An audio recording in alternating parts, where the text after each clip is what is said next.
मेरी बात को देश के सारे राजनेता सुने। अगर मैं अपने घर में मुखिया हूं और मैं कहूं बाजरे की रोटी खाओ, तो पहले मैं खाऊंगा बाजरे की रोटी। मैं पूड़ी खाऊं और बच्चों से कहूं तुम बाजरे की रोटी खाओ, ये ठीक नहीं। एनपीएस बढ़िया थी, सबसे पहले संसद के दोनों सदनों में लागू करा देते, विधानसभाओं में लागू करा देते, विधान परिषद में लागू करा देते, तो नैतिक हक होता, नैतिक साहस होता, बोलने का मुख होता। हम रसमलाई खाएं, दूसरे से कहें बेटा गिलोय गिलोय खाओ, उबाल के गिलो पियो, हीमोग्लोबिन बढ़ेगा और इम्यूनिटी ताकत मजबूत होगी, मैं रसमलाई खाऊंगा, ये नहीं चलेगा। इसमें क्या बुराई थी? यही प्रस्ताव संसद में पारित हो जाता कि आज से हम भारत के सांसद, दोनों सदनों के सदस्य ये फैसला करते हैं कि हम नई पेंशन प्रणाली लेंगे और पूरे देश को आश्वस्त करेंगे। उसके बाद ये जो सरकारी चपरासी है उसको पेंशन जाए, ताकि वो निश्चिंत हो जाए कि मेरे मुख्यमंत्री, प्रधानमंत्री ने अगर इसको स्वीकार किया है, इसका मतलब चीज बढ़िया है। आपने तो चिमटे से नहीं छुई एनपीएस, किसी नेता ने एनपीएस चिमटे से नहीं छुई अपने लिए। बाबू के लिए, चपरासी के लिए कह दी, बोले एनपीएस ले लो, बहुत अच्छी है, तुम जानते नहीं, अभी तुम्हें अकल नहीं अर्थशास्त्र का, आप संजय जी भी नहीं आ पाएंगे, ठीक, आप ले लो ना, जजेस को दे दो, हाई कोर्ट सुप्रीम कोर्ट में लागू कर देते। वो लोग बड़े लोग हैं, बुद्धिमान हैं, देश के नायक हैं, वहां लागू कराओ ना। एक बात आई थी जो विजय बंधु ने कही,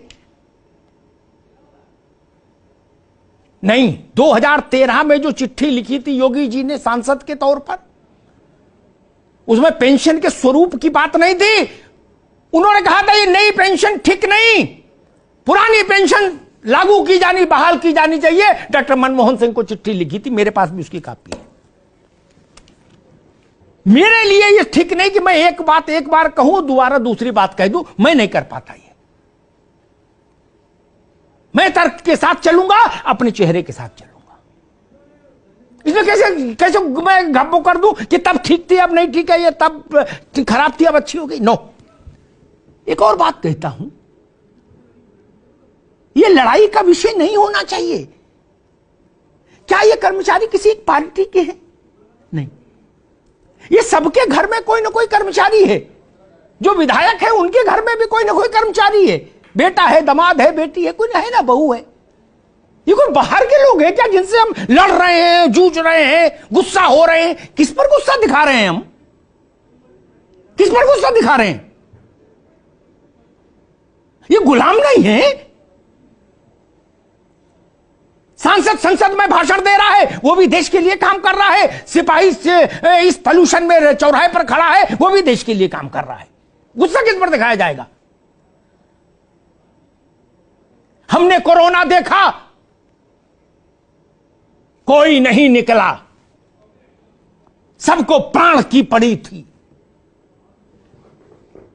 बद्रीनाथ का कपाट बंद, केदारनाथ का कपाट बंद, काशी विश्वनाथ का कपाट बंद हो गया, अजमेर शरीफ की दरगाह बंद हो गई, साए साए होने लगा।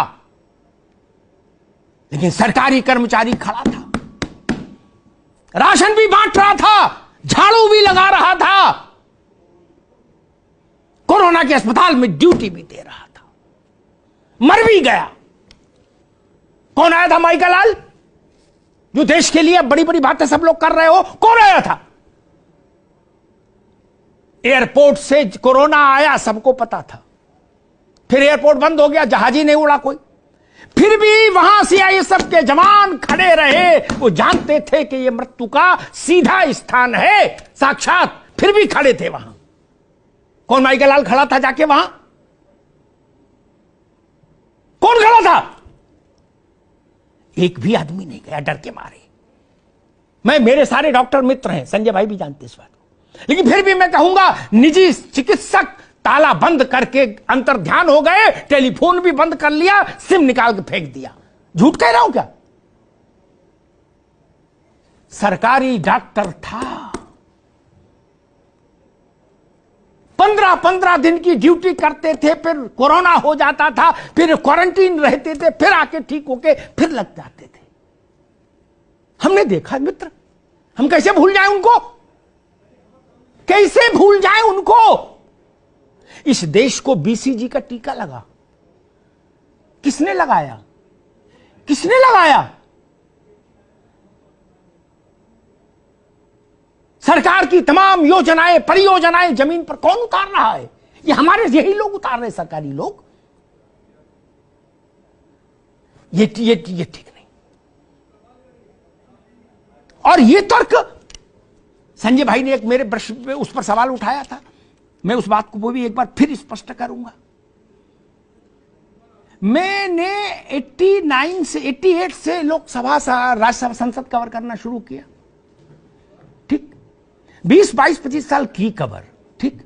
जब तक मैंने कवर की संजय भाई, तब तक वहां सेंट्रल हॉल में, ठीक, इतना सस्ता सामान आता था खाने का और इतना दिव्य सांसदों के लिए कि जिसकी कोई सीमा नहीं थी, ठीक ठीक।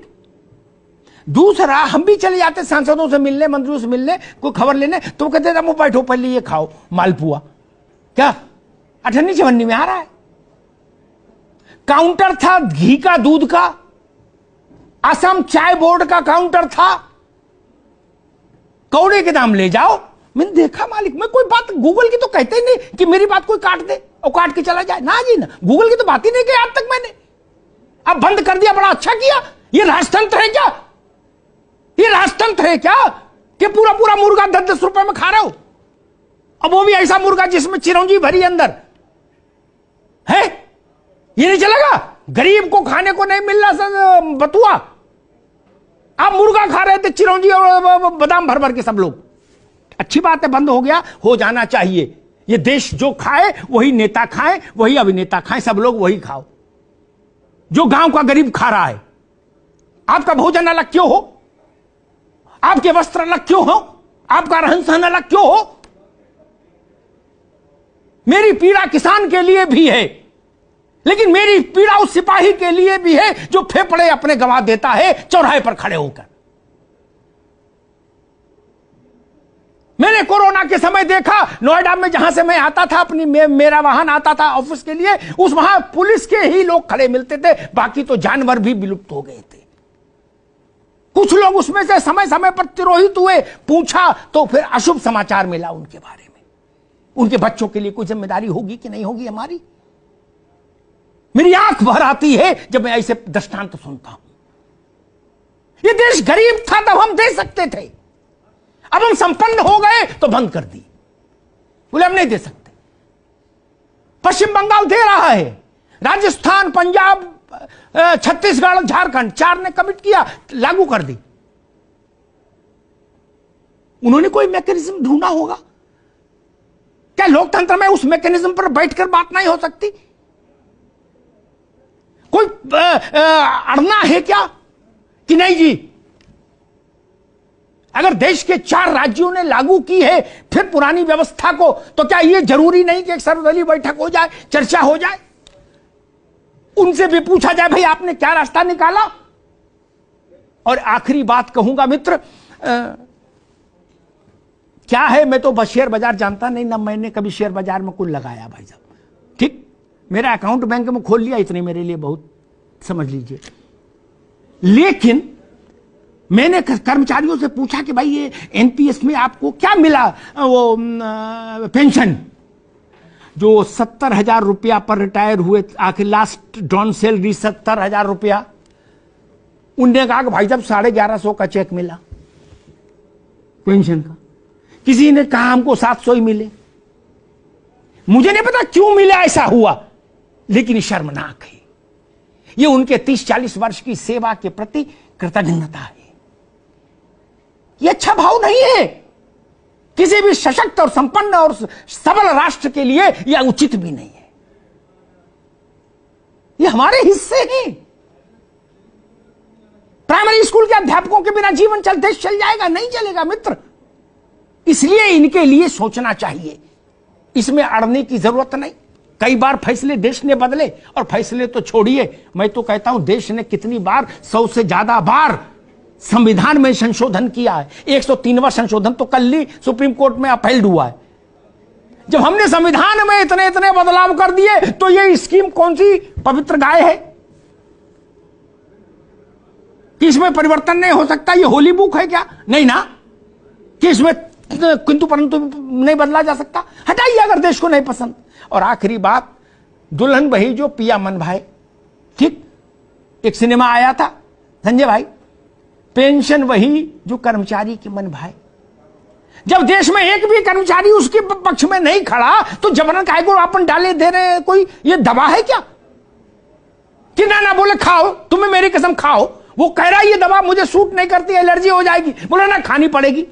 बोले क्यों भाई? ये पेंशन किसके लिए? कर्मचारी के लिए ना। कर्मचारी की राय ली जाएगी कि नहीं ली जाएगी? सांसद अपनी तनख्वाह खुद बढ़ाते हैं कि नहीं?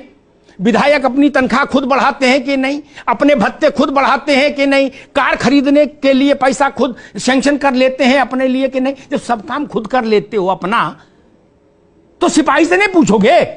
अरे इनसे भी पूछ लो, ये लाखों लोग किस लिए? और सबसे ऊपर मेरी पीड़ा जाती है बॉर्डर सिक्योरिटी फोर्स के लोग, जो पैरामिलिट्री फोर्स के जो लोग हैं, उनके लिए मेरा हृदय बहुत भर जाता है। वो किन परिस्थितियों में मां भारती के लिए जीवन दांव पर लगाकर संघर्ष करते हैं। ये देश कृतज्ञ होना चाहिए, सरकारों को कृतज्ञ होना चाहिए, सिंहासन को कृतज्ञ होना चाहिए उनके लिए।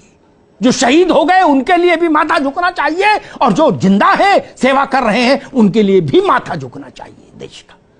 वो हैं तो हम हैं मित्र, यहां पर अड़िए नहीं। बड़ा मन रखिए, हम तो ट्रिलियन की बिलियन ट्रिलियन किस किस की आबादी में जा रहे हैं, अर्थव्यवस्था में जा रहे हैं। अरे हम तो तब भी ये मान रखते थे जब अनाज भी अमेरिका से आता था, संजय भाई को याद होगा, लाल अनाज। देश में अनाज भी नहीं था, गेहूं भी नहीं था, तब भी हम अपने इन लोगों को पेंशन देते थे। आज इतने छोटे हो गए क्या हम? नहीं, ये भारत की शान के खिलाफ है। ये भारत के लोक कल्याणकारी राज्य की अवधारणा के भी विरुद्ध है। इस पर सोचा जाना चाहिए, एक सर्वदलीय बैठक बुलाई जानी चाहिए, अर्थशास्त्र के दोनों पहलुओं की चर्चा होनी चाहिए। उन मुख्यमंत्रियों को भी बुलाइए जिन्होंने रिवर्ट किया है, ओपीएस में गए हैं, ताकि एक ब्रॉडर कंसेंसस देश में दोबारा बने। जरूरी नहीं कि एक बार जो फैसला हो गया वो लक्ष्मण रेखा है या ब्रह्मा की लकीर है। दोस्तों, अभी तक ऐसे बहुत कम पत्रकार देखने को मिले होंगे आपको जो पुरानी पेंशन योजना के लिए इतना जद्दोजहद करते हुए नजर आ रहे हैं। बहुत ही कम ऐसे पत्रकार हैं जो अपने न्यूज चैनल पर ओपीएस यानी पुरानी पेंशन योजना बहाली के लिए कर्मचारियों की तरफ से मुद्दा रखते हैं सरकार के पास कि कर्मचारियों को पुरानी पेंशन योजना कितनी जरूरी है, उनके बुढ़ापे के लिए ये जो पुरानी पेंशन है ये कितनी जरूरी है, ये कोशिश पूरी करते हैं। और इसमें जो सबसे ज्यादा प्रयास कर रहे हैं वो हमारे अमिताभ अग्निहोत्री जी हैं, संदीप चौधरी जी हैं, और भी आपने पत्रकार देखे होंगे, पीयूष चावला जी जैसे हैं। इन्होंने पुरानी पेंशन बहाली का जो ये मुद्दा है अपने न्यूज डिबेट में जोर शोर से उठाने का प्रयास किया। और जो भी प्रवक्ता आते थे, चाहे वो किसी भी पार्टी के हों, चाहे वो बीजेपी के हों, चाहे वो कांग्रेस के हों, उनके समक्ष ये मुद्दा जरूर रखा कि जो ओपीएस है वो क्यों नहीं बहाल की जा सकती है। बड़े बड़े अर्थशास्त्री भी आए ऐसी डिबेट में, उन्होंने उनसे भी बहस करी कि आखिर क्यों, जब देश का कर्मचारी पूरा अपना जीवन, पूरा अपने जो जवानी होता है वो सरकार के लिए काम करने में लगा देता है, और जब वो रिटायर जाता है तो उसको उसका बुढ़ापे का जो सहारा है वो भी नहीं मिलता है। और यहाँ पर बड़े बड़े माननीय जो एक दिन की शपथ लेते हैं और उनको पेंशन स्टार्ट हो जाती है, उनको क्यों दी जा रही है? जो नेता दागी हो जाते हैं उनको भी पेंशन मिलती है, ऐसा प्रावधान क्यों रखा है सरकार ने? और वही जब एक इस देश का अर्धसैनिक बल का कर्मचारी जब रिटायर होता है तो उसको पुरानी पेंशन का लाभ नहीं दिया जाता है। तो कैसी विडंबना है इस देश में। ये सारे मुद्दे कई बार रखे गए हैं, कई बार इन मुद्दों का चर्चा हुई है, लेकिन सरकार ने इस पर किसी भी प्रकार का निर्णय ना लेकर यूपीएस पेंशन स्कीम लेकर आ गई है। यूपीएस पेंशन स्कीम का आपको भली भांति पता ही है कि किस प्रकार की स्कीम है और क्या इसमें प्रावधान है, ज्यादा बताने की जरूरत तो नहीं है।